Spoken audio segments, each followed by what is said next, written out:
What's up, YouTube? My name is JT, and I know I haven't posted on here in a while, but I did something recently that I just really wanted to put out there and share with everybody. So yesterday, as of recording this, I traveled up to the Yu-Gi-Oh! Regional in Catskill, New York, and I ended up with a 5th place finish out of around, I think, like 177-ish players, something around there.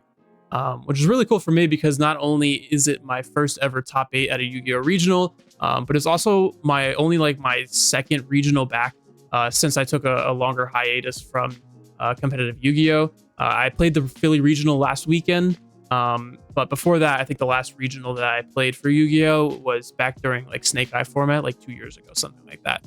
So I played at Philly last weekend, did pretty well there as well. I actually ended up bubbling out of top 8 there, and was really inspired to just keep playing. And I decided to go up to Catskill with a couple friends yesterday, and ended up with a 5th place finish, which I think was really cool. I ended up playing the same deck as I did in Philly, one of my favorite decks in the format right now, and that is Enneacraft. And I wanted to bring you guys this video to kind of go over a deck profile and some of my thoughts about the deck overall, because I do think it's one of the most underrated decks in the format, and I have a lot of fun playing it. I really, really enjoy the way that this deck plays. So I'm going to go over a couple of my thoughts real quick about like the event and the format itself. So if you want to just skip to the deck profile, there will be a timestamp in the description to skip over to the deck profile right now.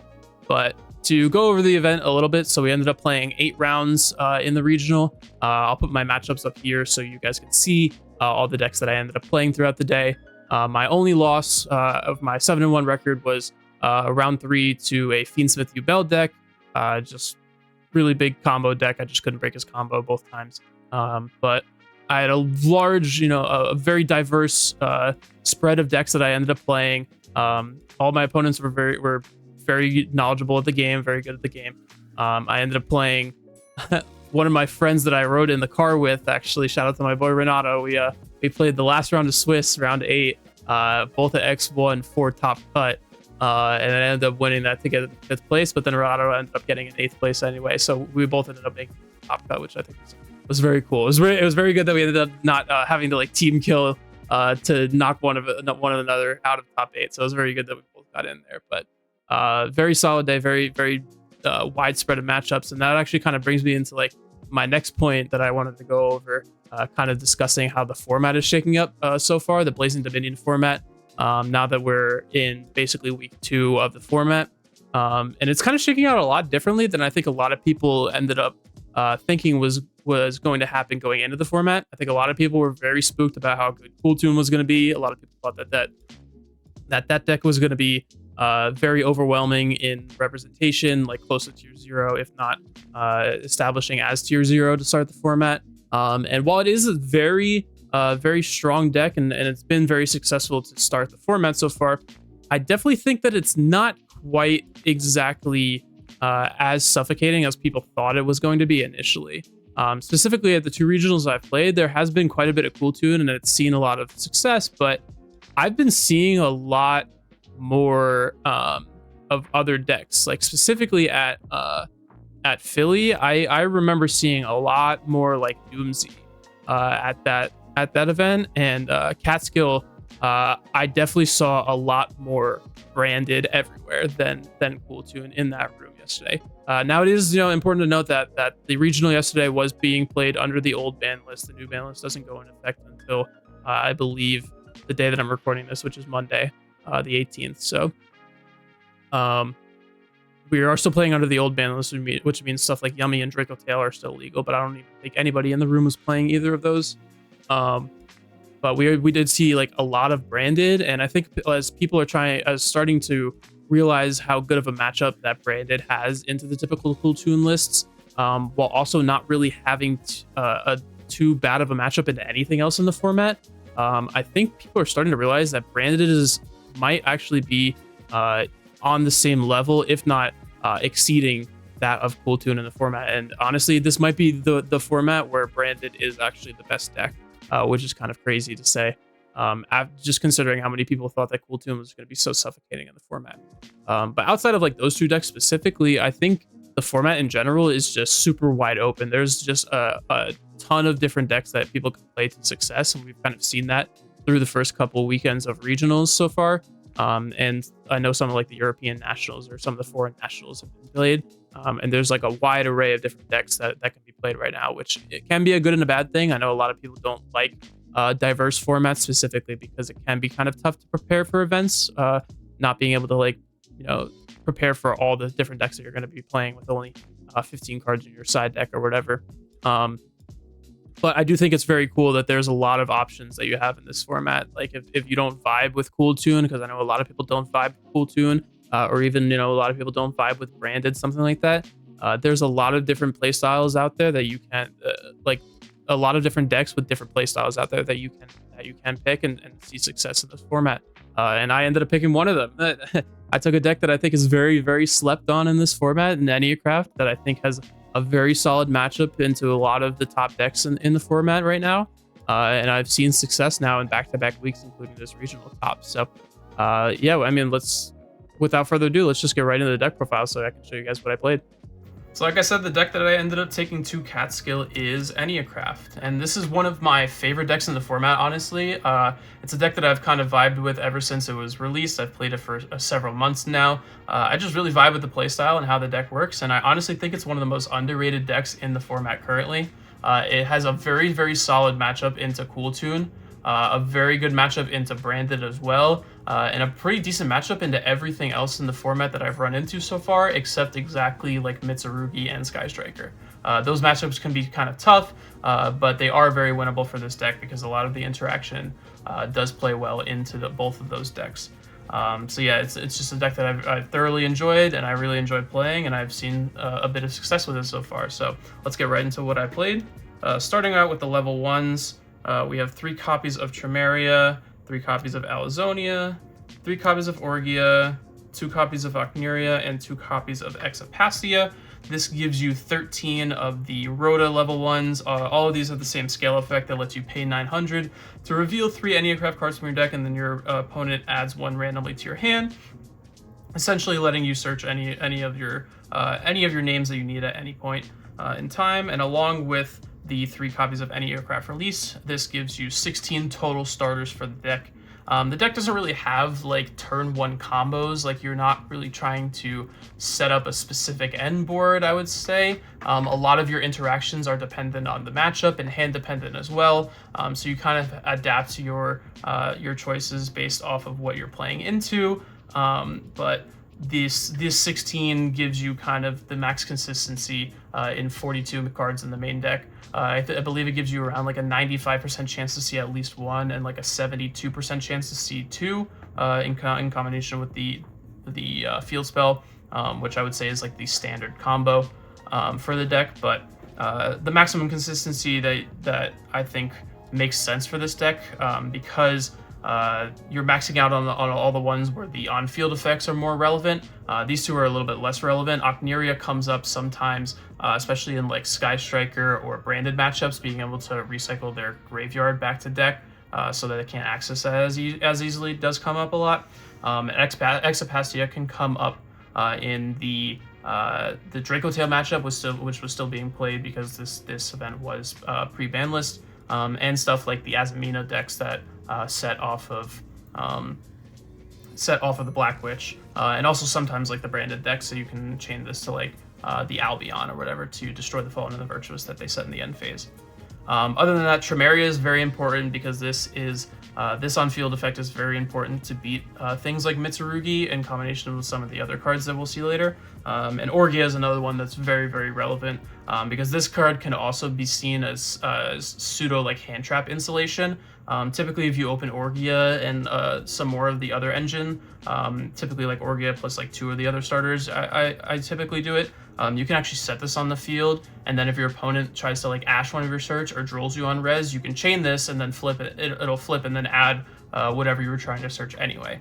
This is really relevant, especially in the droll combo, or especially when you get drolled, because you can use one of the searchers to search out release. And then if they droll you on res, you can chain the Orgia, add the field spell, and then that essentially gives you a way to search one name from your deck that you would need in that matchup specifically. So this one's very relevant for sure. And then Alazonia is just one that kind of comes up in every matchup because pretty much every deck is going to search at one point. So pretty much the maximum consistency. I think these ratios are definitely correct for the deck, and I never had an issue with bricking during the tournament at all. Next up for the level 9s, we here are playing 3 of the Atorimar, or the Whale as most people know him. This is pretty much the most common one that you'll see. It's the most important one for going second, playing into boards, because it's an Omni Negate on your turn. And it's also very relevant. The flip effect is very relevant into the current format because Cool Toon is a deck that does not like to have its monsters flipped face down, especially permanently. So not much to say. I think this is pretty standard, seeing 3 of this guy. I want to see as many as I can going second especially. Next up, I think for the first spice of the list, is what I think is the best performing card in the deck by far for me, and that is triple copies of Leon. This is a card that I've seen most lists playing 1, even 0 of, which is, to me, is just utterly insane, because this card, like I said, is the single best performing card in the list for me so far as I've been playing it. The way that this deck kind of works, right, is that you have a lot of ways to interact with your opponent's plays to stop them from breaking your board. You set up a bunch of large bodies, a bunch of bodies that disrupt your opponent and make it to stop them from killing you, so that you can push towards a win condition that's typically like burning your opponent out. The issue with that is you don't have too many ways to remove things from the field. It's basically limited to like Orgia popping something occasionally, and then like Mar can flip things down. But you don't have too many ways of like removing things from the field, which can be kind of dangerous, because if your opponent ever gets to like a crackback and they just have a bunch of big bodies in the field, they can just start attacking over your stuff, and then a lot of your interruptions are just immediately forced out or don't trigger at all, which can be an issue. So a lot of times you want to be able to remove things from the field. That way, that if it gets back to your opponent, they kind of have to rebuild their board rather than just starting with a board on field that's been slightly disrupted. Leon's like the easiest way to be able to do that. The amount of times that this is able to bounce an entire board after my opponent tries to interrupt me once is just, it comes up way too often. In tandem with Mar, it's the best way for you to go second to play into boards.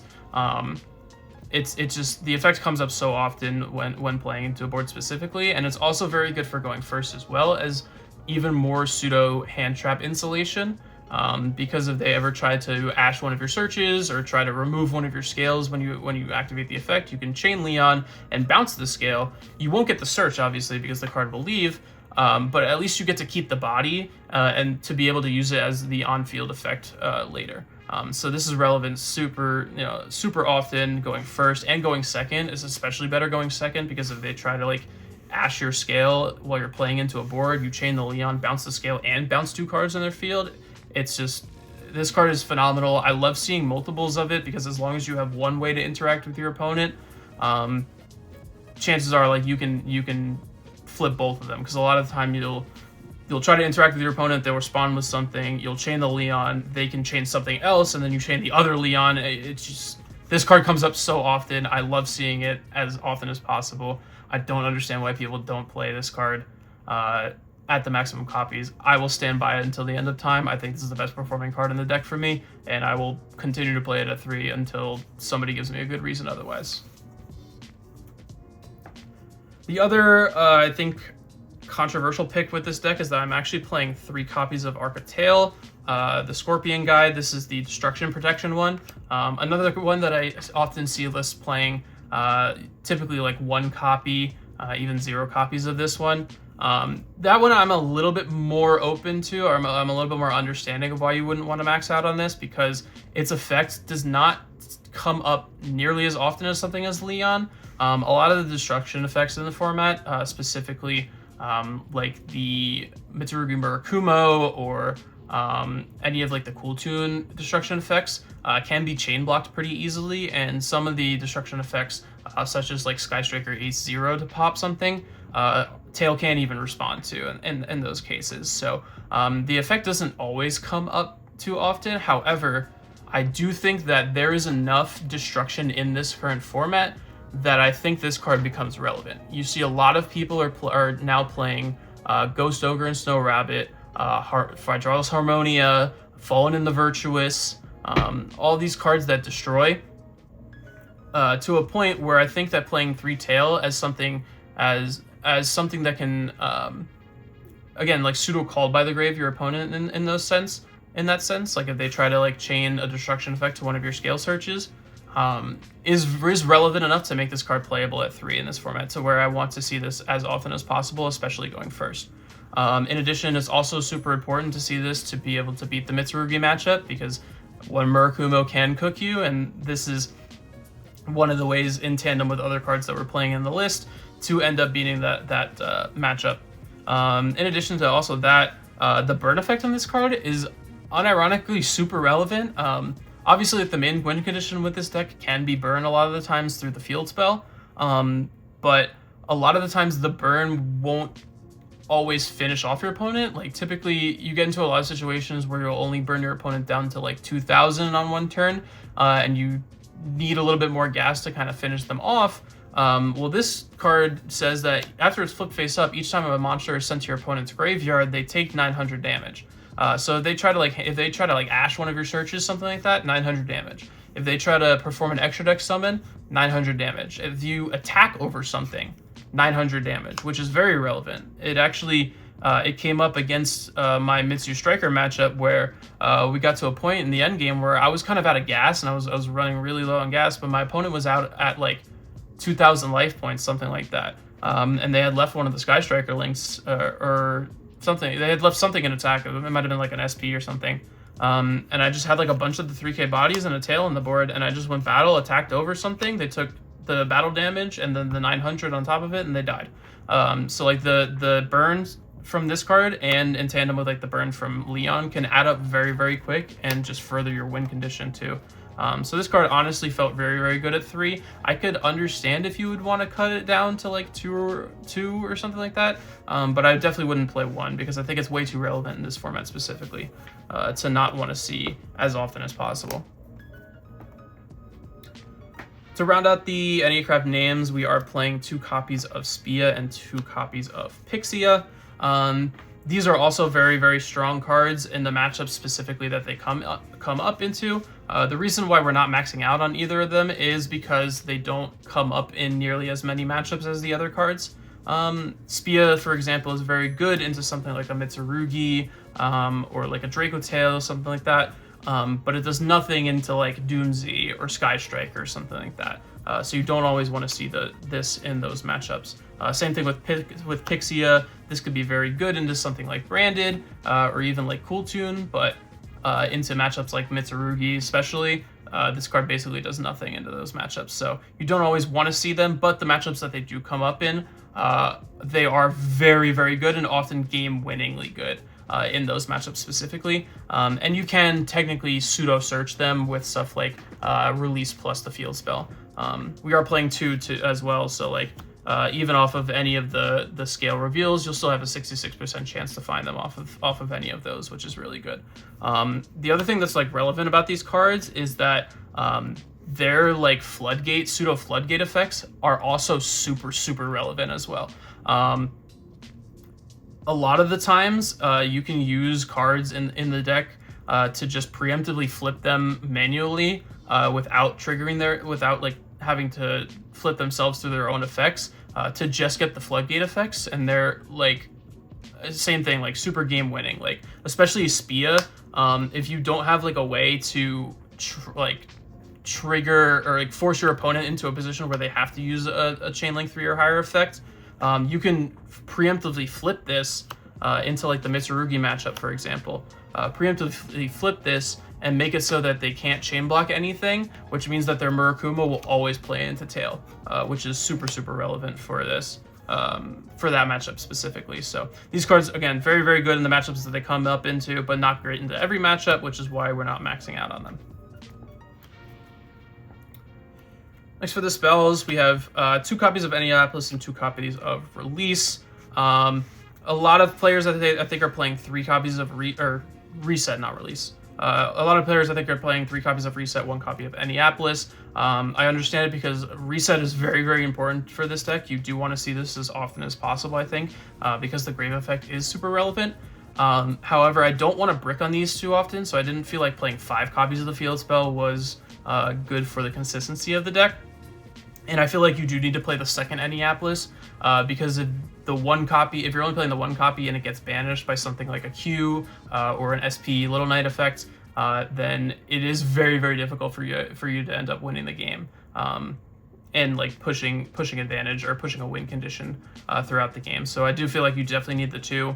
But Reset's such a crazy card, and I feel like I definitely underestimated this card when it was first revealed, or when I first started testing out the deck. But the Grave Effect comes up so often, specifically because one of the most popular cards in the format right now is Forbidden Droplet, and to an extent Forbidden Crown as well. And the easiest way for you to play around both of those cards is having Reset Engrave.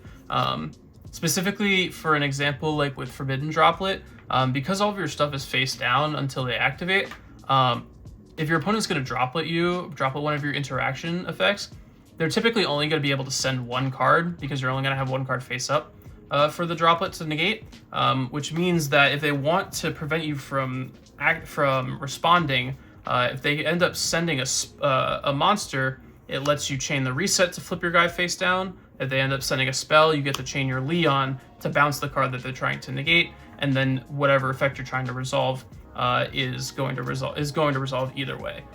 So this card is super important for playing around Droplet, and specifically Crown, because Leon obviously can't respond to Crown, but Reset can. So a lot of times, if you're worried about playing into Droplet or Crown, you might actually hold off on setting one of your names from hand and just place it in the Pendulum Scale, just to make sure that your Reset is live. So this card is very, very good as well. Again, I would play 3, but I just don't want to brick on the Field Spell too often. And then the last Enneacraft spell we're playing is the three copies of Rebirth. This is a card that you have to play 3 of, I think, in the main deck, because it is very necessary for your first turn combos. Not only being able to draw into more engine pieces, but also the Grave Effect is super important for being able to trigger your Atorimar on their turn.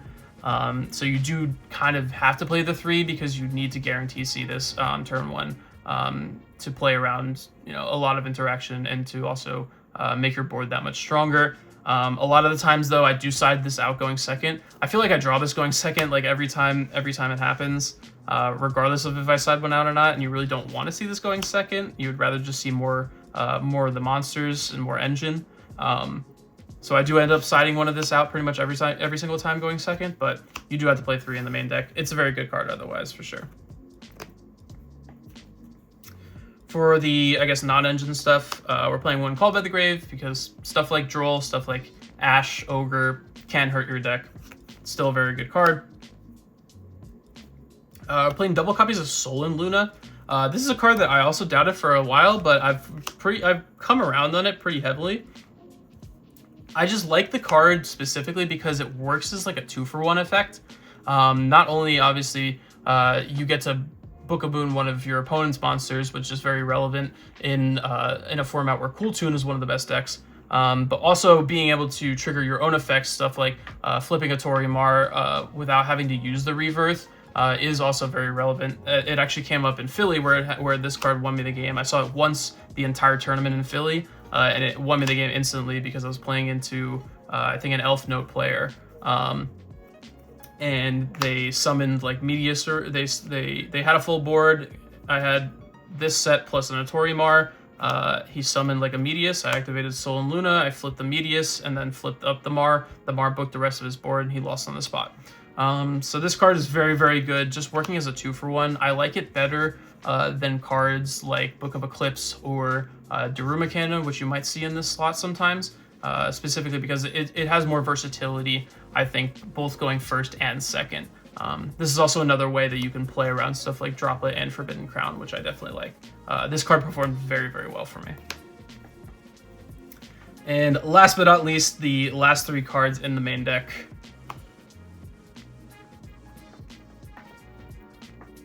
I mean, it's, yeah, like, what are you gonna do, right? This card, like, you do kind of still have a lot of issues playing into Mitsurugi. You have a lot of issues playing in the Sky Striker. You can have a lot of issues playing through Droll. And a really easy way to beat all of those is to just summon a Vanity's Fiend, and then they can't play the game at all. It is what it is, you know. This deck isn't a stun deck. Don't look at this, please. I'm begging you guys. Don't tell me in the comments that I'm playing a stun deck. Eniacraft's not a stun deck. But I mean, the Vanities was fine. I summoned it like twice yesterday. One time it got Widow Anchored and it didn't matter. The other time it did win the game, but like, the deck does not need Vanity's Fiend to win the game. I promise you that. All right, moving on to the side deck. Starting with our going first option, I played one Judgment. Last week at Philly, I actually played the one Judgment and two Solemn Accusations as my going first options, because this deck does have a very big issue in evenly matched, which some people are starting to play in this format, I think, to beat stuff like Branded. This deck does have a very big issue with evenly matched, and you want to see as many options as possible to be evenly matched. So I was playing Accusation on top of with the Judgment last week in Philly.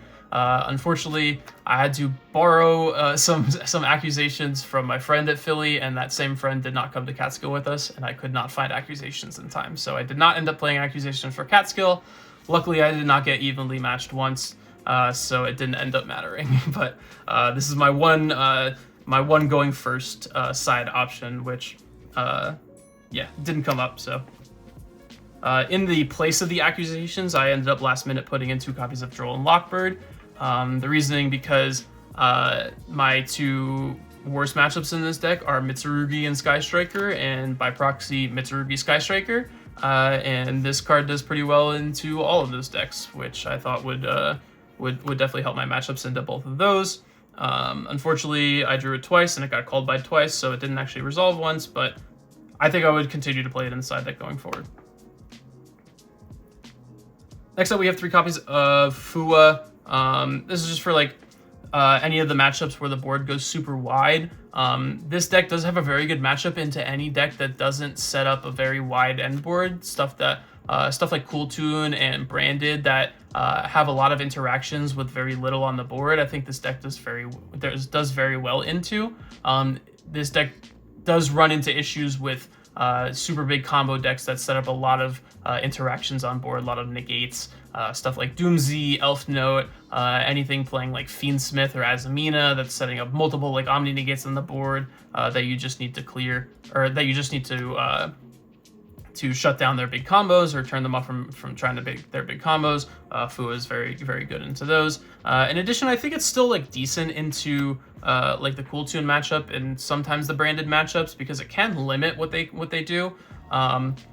Both those decks can make super wide end boards, specifically like Cool Tune. They can get to like a Remix plus Zaylin plus a searched hand trap off of Q or whatever. If they want to go like super wide, especially after they already look at your hand and know that you don't have any hand traps, they can go for a super wide board like that. So having something like Fua to kind of turn them off from wanting to go that wide and stick to the very small low to the ground end board that the deck already inherently plays very well into, I think is good enough to give this card a spot in those matchups specifically. And it did come up. I did use this into a Cool Tune player yesterday, and they ended on like Trackmaker plus double Cool Tune Synchro, and I was able to push through that very, very easily. So I definitely think that this card is very good in the side deck specifically for this deck. Next up, we played 3 copies of Contact C. This was like another last minute edition, mostly for like Branded, and I think Doomsday also has a tough time outing this card as well, just as like a blanket hand trap. The big thing with like the side deck with this deck is that because we don't have a lot of non-engine slots in the deck to play a lot of hand traps, we can't really play one-for-one hand traps, things like Ash, Imperm, Veiler, anything like that. We can't reliably play because by themselves, those hand traps don't do too much. You need to see them in multiples, and we just don't have enough space to reliably do that. So any of the hand traps that we're playing out of the side have to be high impact enough to stop multiple lines of play, which is where you'll see stuff like Droll and Fua and Contact C come up in this deck specifically. This can also be decent into Cool Tune. You have to like kind of play it in a weird way because a lot of the Cool Tune lists are playing stuff like Shooting Riser Dragon or Deep Sea Prima Donna to out this card with the Rotary. So you kind of have to like let them go through their Rotary first before you summon this card. Typically, the way that I play it is I wait for them to summon the Track Maker with the Rotary plus one of the 3s, and then you summon the Contact C, because it puts them in like an awkward position where in order to out this, they have to like add JJ Cool Tune, tribute off their Track Maker, summon Rico or Mix, add back the Rotary, and then normal summon the Rotary, and then make the Shooting Riser with that. And then by that time, you've effectively cut them off of making both Remix and Zaylin, and they basically just end on like Rico or Mix plus KTS and then whatever they have in hand, which I think is good enough, for, like I said, for this card to be played in that matchup. Unfortunately, I didn't draw it at all yesterday, so I can't really tell you how good it is in practice, but the theory makes sense. I think I would continue playing it going forward. Next up, we're playing triple copies of Sphere Mode. This is a weird card because I feel bad because I told a lot of people that this card was bad this format, and I really don't know why. This is kind of like the same idea as the Fua, where it kind of stops the decks that go super wide that you have trouble interacting with. Stuff like Doomsy, Power Patron, Elf Note, anything playing the Azamina or the Fiendsmith stuff. This card just being able to out multiple bodies and multiple interactions by itself is very good, and you don't need your normal, like if you're going second, you're signing out the Vanity's Fiends anyway, and you're just putting these in over them, so the normal summon thing doesn't matter at all. But this card was actually very good. It came up once into the Azamina Infernoble deck that I played, and it almost won me the game, but he ended up having like multiple hand traps in hand, and I couldn't push the non-engine. But very good card. I'm sorry to whoever I told that this card was bad. It's definitely not bad. And the last card in the side deck that we played, and honestly the MVP of the side deck as a whole, and the reason why I haven't gotten over the extra deck yet, is we played 3 copies of Ghost Reaper and Winter Cherries. And this card, honestly, like I said, MVP of the side deck. I don't know if you noticed, but Anycraft as a deck does not utilize its extra deck at all, realistically. Because the deck locks you into only special summoning and face down defense position, a lot of the extra deck options are just kind of cosmetic. A lot of the options that you'll see other lists playing, you'll see people playing like some rank 9s, some rank 1s, like NSP, and some links that you can maybe do once in 1,000 matches, but I didn't think that was relevant, so I decided to use my extra deck a little bit more creatively, especially because I'm not playing the Mega Zedborg package anymore. So I had free reign to do whatever I wanted with my extra deck, and I thought that Cherries allowed me to do something kind of cool with what I think is the most cursed extra deck that I've ever submitted into an event. So for the Cherries, we ended up having the free reign to play 14 different targets to send off of our Cherries, basically covering every possible matchup you could ever think of seeing in a competitive tournament in this format, and then some, realistically. I think the only interesting things here is that you're playing 2 targets for the Cool Tune matchup, specifically because if they start like with a Q or a Rico to search their Rotary out with the intention to make the Track Maker, and you chain your Cherries with the intention to banish out the Track Makers before they can make it.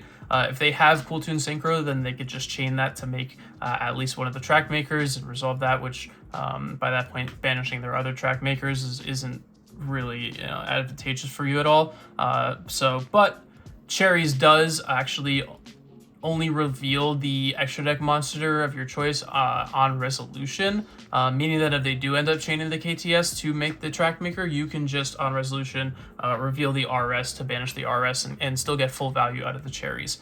And I think RS is probably the next best target after the Trackmaker to banish for the cherries anyway. So that actually has come up a couple times in testing. And like I said, this card, I actually only drew it. I drew it like 3 times, 2 or 3 times in Catskill, and unfortunately got called by it every single time I activated it. I don't know why everybody kept throwing called by against me. I must have had called by dropped on me like 5 or 6 times throughout the event. But I did resolve this card, I think 4 times in Philly last week, and it won me the game instantly every single time. This card was absolutely insane in that event. I think I drew it twice against Cool Tune, once against Elf Note, once against Doomsy. And like I said, I won me the game every single time. So you could do things like, it covers a lot of your problematic matchups, like Lunalight, being able to cut them off of the Lagro Dancer is super important. The Train FTK that can burn you down because obviously you need life points to not only not lose the game, but pay for all of your effects. And like the Sky Striker matchup, banishing all their Kagaris to cut off their grind game is really, really important. I just played, a lot of the decks that I expected to see, even the ones that I didn't really expect to see, stuff like Fairy Tail or even like Draco Tail now, because not a lot of people are playing it anymore. Just played a target just in case. I didn't end up playing a target for Branded because I feel like in that deck there's no real one card that they absolutely need to keep. Even something as like Albion, which I think would be like the most relevant card to banish off of cherries in that matchup, they can do so much without an Albion. They really don't need it to play. So I felt like banishing that wouldn't really do anything. Regardless, in that matchup, I wouldn't be bringing in cherries anyway, so playing a target for it wouldn't make sense at all. Same thing with like the Mitsurugi matchups. There isn't like a consensus Mitsurugi like extra deck, I feel like, or something in the extra deck that really matters to banish for Mitsurugi. Most of their interactions are based off their main deck engine anyway, so that's another matchup that I wouldn't bring in cherries anyway post side, so there's no real reason to play a target in the extra deck for that. But yeah, this card was really, really good. It has been very good ever since I put it in. And again, it lets me play an extra deck that looks like this, so honestly, it really can't be bad. But I really have enjoyed playing that card for sure. And then last but not least, the last card in our deck, in the extra deck, is the one real target we are playing in the extra deck that could possibly be summoned, and that is our Typhon. This card, again, it comes up like once every like a millennium, it feels like. I did make it once in the event, and it was just so that I could attack for game in a game that I was probably already winning because I was super far ahead anyway. But I just like, I had like a bunch of the 3k guys on the board. I just made this, slapped this on top of one of them, bounced his last monster, and then attacked for 29 3k, and then won the game. But like I said, I was probably already winning the game anyway, so this didn't even really matter.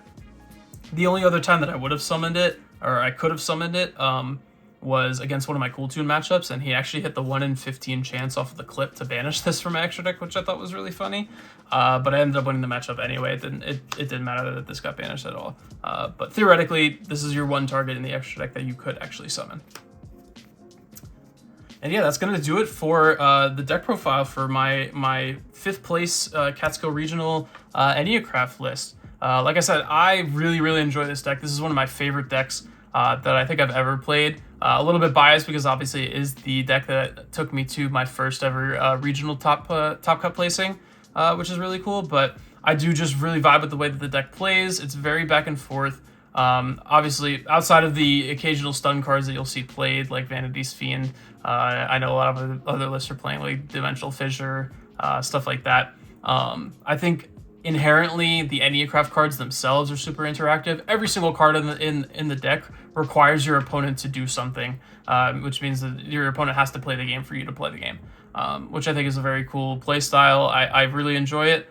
You will see a lot of success. Obviously, one of the primary win conditions I feel like for this deck right now is that not a lot of people know what the cards do, and they don't have an easy way to find out what the cards do mid-game because all of your stuff is face down. So they kind of have to play into you to find out what the cards do, which can be a win condition in yourself. But at the end of the day, you can only play what's in front of you. You can only play who's in front of you. And if your opponent doesn't know what your cards do, and that's an added win or an added advantage for you, then so be it. And I definitely, I've definitely played against people that knew what my cards do, and a lot of people that don't know what the cards do.